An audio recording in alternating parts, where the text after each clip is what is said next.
Bismillah, alhamdulillah, salatu wassalamu ala man la nabiyya ba'dah wa ala alihi wa sahbihi man ittaba'a hudah. Nabda. Ya, kita sudah mempelajari hadis yang keempat ya dari Abu Hurairah radhiyallahu taala anhu.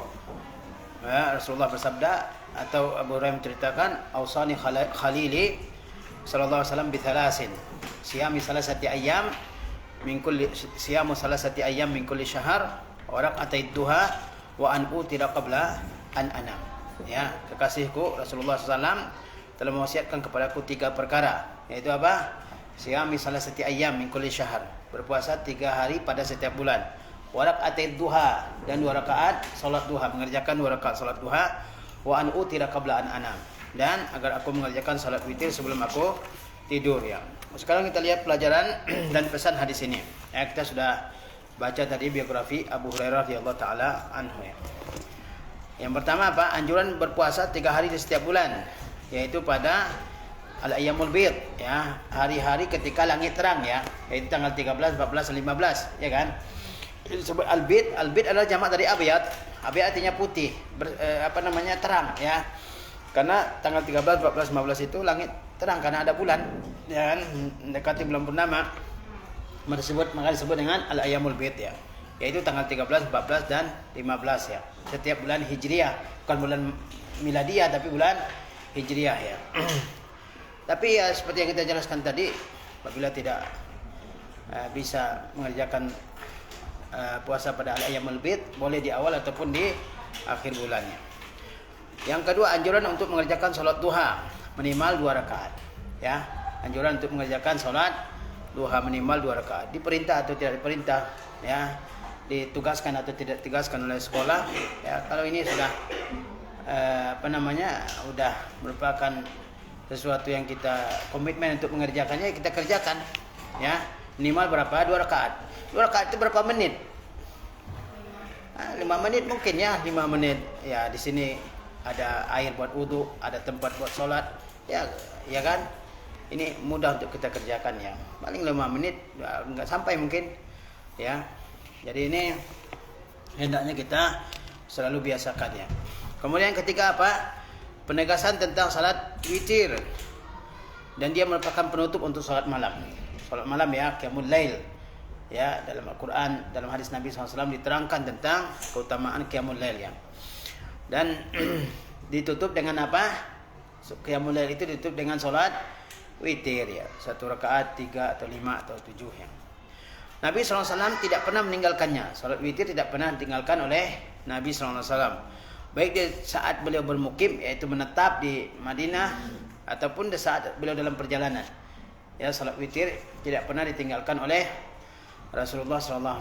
Baik ketika beliau menetap, ya tidak sedang bepergian. Kan Nabi tidak selalu di Madinah kan, kadang bepergian ya untuk berperang dan sebagainya. Tapi ada salat sunnah yang selalu beliau jaga pelaksanaannya, yaitu salat witir ya.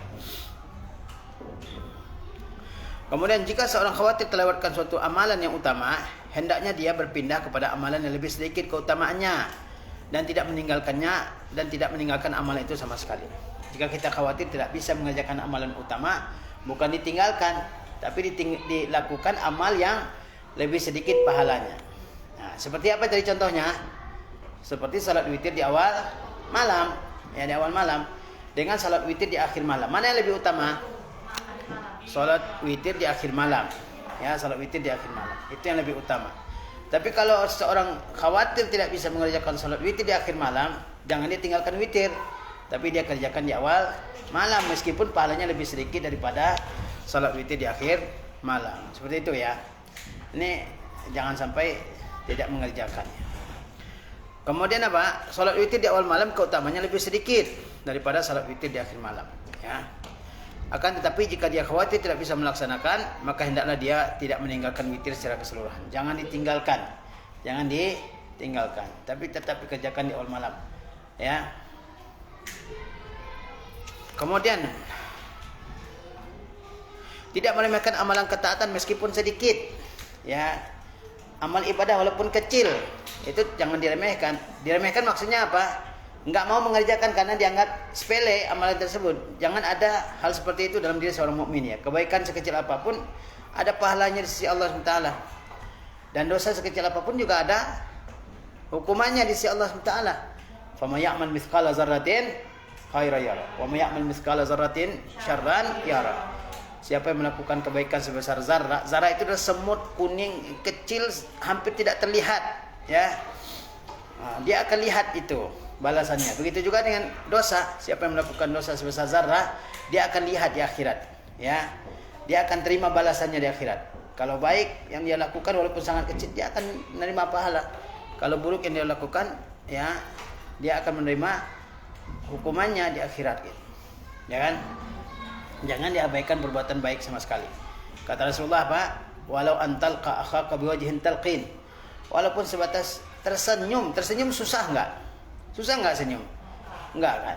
Tapi ada orang ketika kita bertemu, padahal kita juga enggak akrab banget lah sama dia, ya, biasa aja gitu. Tapi kalau kita ketemu langsungnya mukanya langsung berubah gitu. Saya pernah lihat orang yang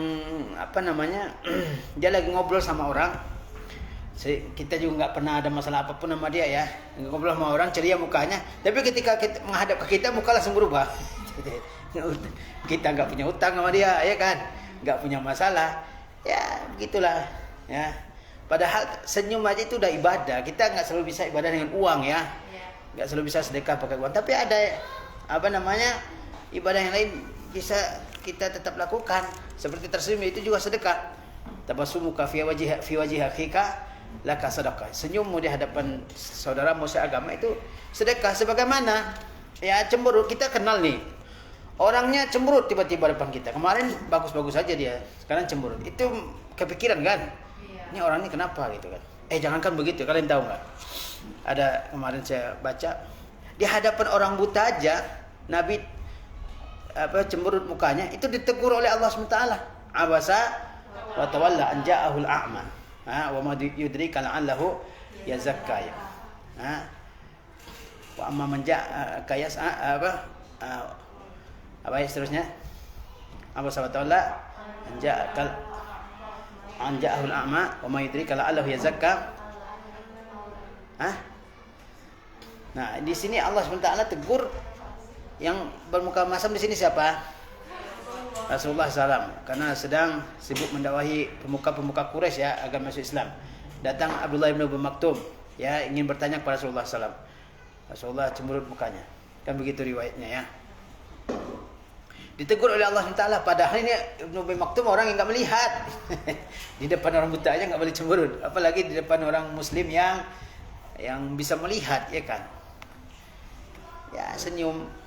Apalagi misalnya dulu, ya, ulama-ulama itu bersedekah, padahal mereka, ya, orang-orang yang fakir juga.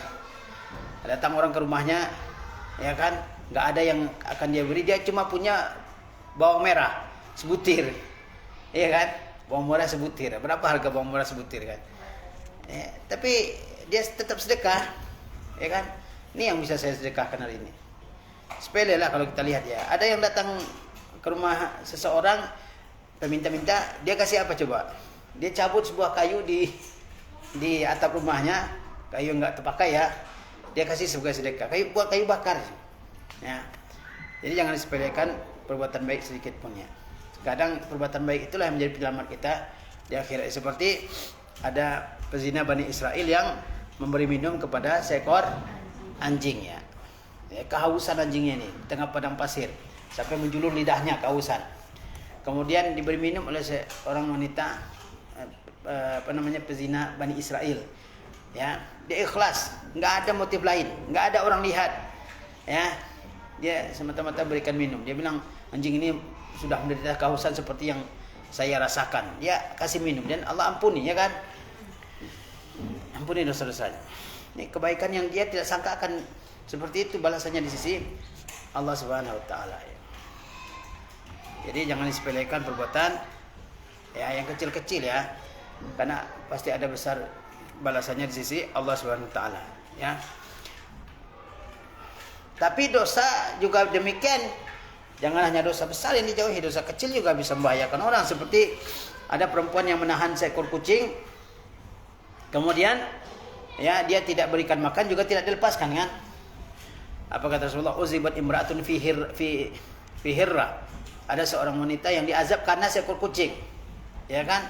dia tangkap, kemudian dia masukkan ke dalam kandang, tidak dikasih makan dan juga tidak dilepaskan makan di sisa-sisa yang ada di muka bumi ini kan. Masuk neraka coba. Nah, sekarang yang sepele aja sebagian orang kan nyiksa burung, nyiksa binatang ya kan. Tidak boleh. Rasulullah larang juga membidik suatu hewan ya kan. Kalau bukan untuk dimakan, dimain-mainin aja, ini nggak boleh. Ya kan, orang punya senapan, orang punya tombak panah misalnya, dia panah burung, ya kan, bukan untuk dimakan tapi untuk latihan aja, ini nggak boleh, ya. Nah, jadi kebaikan sekecil apapun hendaknya kita lakukan, ya. Kemudian dosa sekecil apapun hendaknya kita tinggalkan, ya. Kebaikan yang kecil kalau dikerjakan terus akan banyak pahalanya di sisi Allah Subhanahu wa taala, ya. Kemudian yang keenam, seorang muslim perlu memperhatikan ibadah-ibadah sunnah, ya. Jangan hanya yang wajib saja, tapi yang sunnah juga kita kerjakan, ya. Tadi kita sudah jelaskan ya, ada sholat sunnah, ada puasa sunnah, ada sedekah yang sunnah, ada haji yang sunnah, bukan wajib, ya kan? Sunnah di sini maksudnya apa? Nafilah, tatawu, ya, yaitu yang dianjurkan. Apa pengertian sunnah? Ibadah yang dikerjakan mendapatkan pahala dan ditinggalkan tidak mendapatkan dosa. Itu pengertiannya dari ilmu usul, ya. Kalau wajib ditinggalkan berdosa, dikerjakan mendapat pahala dari Allah SWT. Dan perintahnya itu tegas, ya. Dan disertai ancaman bagi yang tidak mengerjakannya. Kalau sunnah perintahnya tidak tegas, ya. Ya. Seperti ada redaksi bagi yang ingin, itu kan? Bagi yang tidak ingin atau atau disebutkan pahala. Ya. Nah, jadi ibadah sunnah ini jangan ditinggalkan. Ya, tilawah Al-Qur'an setiap hari hendaknya jadi kebiasaan kita, meskipun satu halaman, satu lembar, ya, sunnah. Sedekah sedikit pun, walaupun seteguk air gitu, kita punya air, orang lain nggak punya, kasih kepada orang yang punya, itu juga sedekah, ya. Maka kata Rasulullah, sedekah paling utama adalah memberi minum. Jadi ibadah-ibadah sunnah ini hendaknya kita kerjakan, ya. Jangan mencukupkan diri dengan yang wajib, ya. Kan umat Islam ini dibagi jadi 3. Apa itu? Zalimun li nafsihi, muqtasidun, sabiqum bil khairat. Umat Islam ini ada 3 kelompok. Yaitu apa? Zalimun li nafsihi. Zalimun li nafsihi itu dosanya banyak, kebaikannya sedikit. Muqtasidun, sebagian ulama mengatakan, ini tafsirnya, ya. Sebagian ulama mengatakan maknanya dia cukup dengan yang wajib-wajib saja, tidak mengerjakan yang sunnah. Yang ketiga, sabiqum bil khairat. Dia mengerjakan yang wajib juga yang sunnah dan menjauhi dosa, ya. Muqtasidun itu wajib-wajib aja, dia tinggalkan yang haram, ya. Dia tapi tidak mengerjakan yang sunnah. Yang makruh mungkin juga dikerjakannya. Nah, jadi kelompok kita yang mana nih? Apa tadi istilahnya dalam Quran? Zalimun li nafsihi, muqtasidun, dan sabiqum bil khairat. Ada yang menzalimi dirinya sendiri, yaitu dengan melakukan dosa, meninggalkan kewajiban. Kemudian muqtasid, mengerjakan yang wajib-wajib saja, ya, menjauhi yang haram dan melakukan yang makruh dan meninggalkan yang sunnah, ya. Yang ketiga, sabiqum bil khair. Dia mengerjakan yang wajib, mengerjakan yang sunnah, menjauhi yang haram dan yang makruh, ya. Dia ada tingkatannya. Jadi ibadah-ibadah sunnah, ya, hendaknya kita kerjakan, ya. Hendaknya kita kerjakan. Kemudian Nabi SAW senantiasa mengajarkan dan menjelaskan kebenaran pada umatnya, ya. Nabi SAW senantiasa menyampaikan kebenaran. Nggak ada yang beliau sembunyikan sama sekali, nggak ada sama sekali. Ya seperti surah Abasa tadi, ini tegur beliau sampaikan, ya kan. Nggak ada sama sekali yang beliau sembunyikannya. Kemudian ya, ini harus jadi keyakinan dalam diri kita, ya, bahwa Rasulullah itu menyampaikan semua yang diperintahkan oleh Allah SWT. Wa ma'al rasuli illal balagul mubin. Enggak ada kewajiban Rasul kecuali menjelaskan dengan sejelas-jelasnya. Ya ayyuhar rasul balligh ma unzila ilaika min rabbik. Wahai Rasul, sampaikan apa yang diturunkan kepada engkau dari Tuhan engkau. Enggak ada yang disembunyikan sama sekali. Ya, kalau ada orang menciptakan ibadah baru pada saat sekarang ini dia mengatakan secara tidak langsung itu Rasulullah menyembunyikan sesuatu, padahal ini nggak mungkin terjadi, ya kan? Sebenarnya dalam sebuah hadis dikatakan tidaklah Rasulullah SAW diwafatkan oleh Allah kecuali setelah dijelaskan segala sesuatu yang mendekatkan ke surga dan menjauhkan dari neraka. Nah, kemudian yang ke-8, para sahabat sangat mencintai Nabi sallallahu alaihi wasallam dan mengagungkan pesan-pesannya. Para sahabat adalah orang yang paling mencintai Nabi sallallahu alaihi wasallam. Tidak ada lagi ya yang lebih mereka cintai daripada Nabi sallallahu alaihi wasallam. Ya. Di samping itu juga mereka mengagungkan pesan-pesannya, yaitu melaksanakan pesan-pesannya, ya kan? Mereka paling cinta kepada Nabi dan juga sangat ya patuh sahabat itu kepada Nabi sallallahu alaihi wasallam. Tanpa disuruh, dan mereka lihat Nabi melakukan sesuatu, mereka lakukan tanpa disuruh, tanpa dipaksa, ya kan? Sahabat lihat Nabi pakai cincin sahabat. Nabi buang cincinnya, mereka buang juga, ya kan? Nabi sholat kemudian pakai sendal, kemudian dilepas sendalnya dalam sholat, sahabat juga melepas sendal-sendal mereka tanpa tahu kenapa sebabnya, ya kan? Yang jelas pasti Nabi itu melakukan sesuatu itu, ya kan? Ada alasannya. Ya, itulah sahabat Nabi SAW ya. Dan mereka sangat mengagungkan pesan. Lihat Abu Hurairah di sini ya. Nabi wasiatkan kepada dia 3 perkara. Dia mengatakan apa? Abu Hurairah, setelah Nabi wasiatkan 3 urusan tersebut, 3 masalah tersebut, 3 ibadah tersebut, kata Abu Hurairah, saya tidak akan tinggalkan sepanjang hidup saya. Padahal ini nggak wajib kan? Nggak wajib. Apa tadi? Puasa 3 hari setiap bulan, 2 rakaat sholat duha, apalagi sholat witir sebelum tidur. Nggak wajib itu kan? Nggak wajib untuk dikerjakan. Tapi kata Abu Hurairah apa?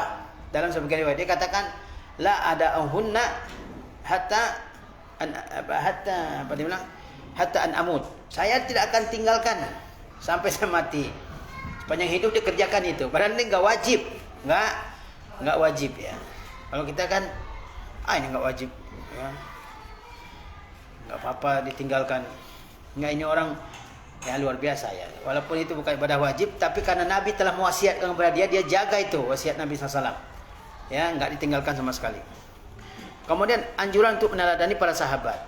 Ya, anjuran untuk meneladani para sahabat dalam ibadahnya, dalam sholatnya, puasanya, hajinya, jihadnya, dalam ya kesungguhan mereka, ya menjalankan sunnah Rasulullah SAW, dalam ketegasan mereka menjauhi perbuatan-perbuatan yang baru.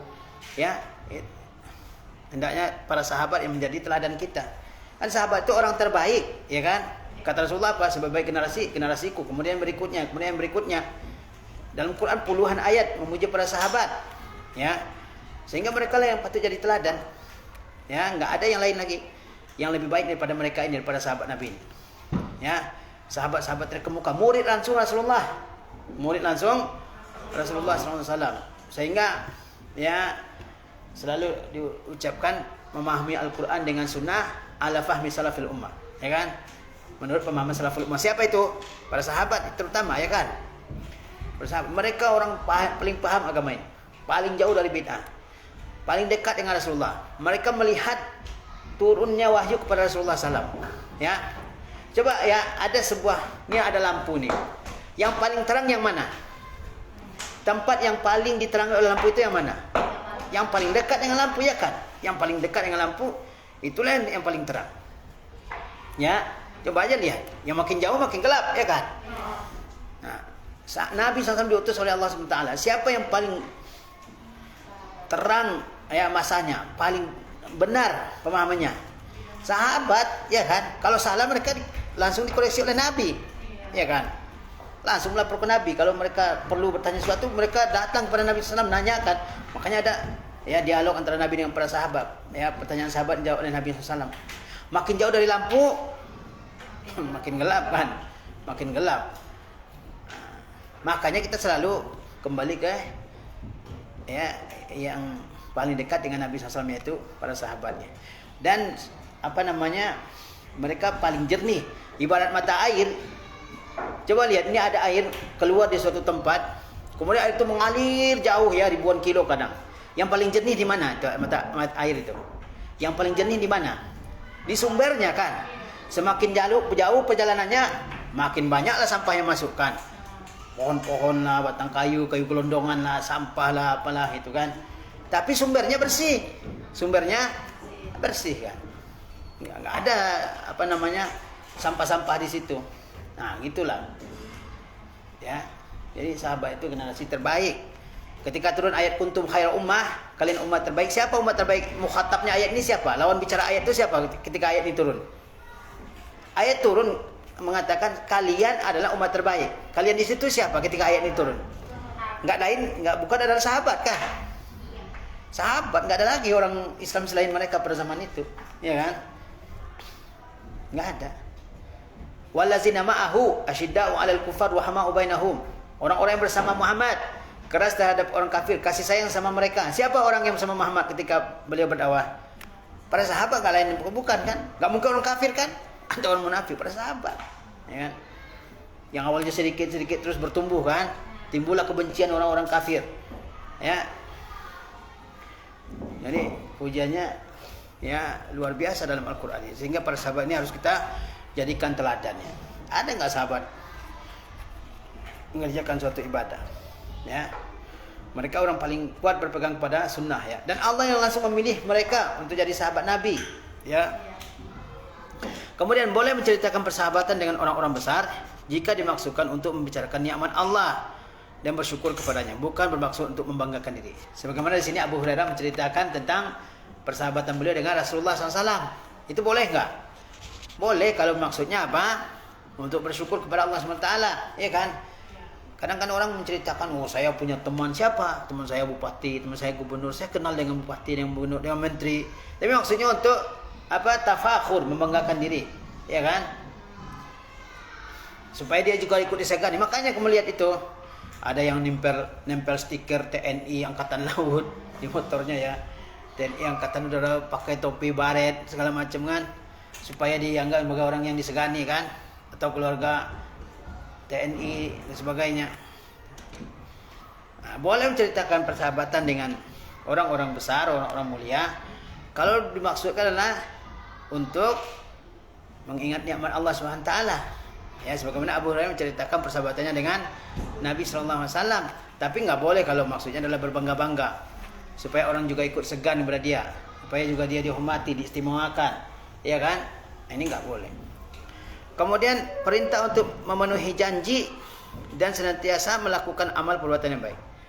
Kalau sudah berjanji, ya kerjakan. Abu Hurairah telah menerima 3 janji dari Rasulullah, dia kerjakan semua hidupnya, enggak pernah dia selisihi, ya. Nah, itu ya. Kalau sudah berjanji apa? Dia laksanakan, dia tidak abaikan ya. Inilah beberapa pelajaran yang bisa diambil dari hadis yang mulia ini ya.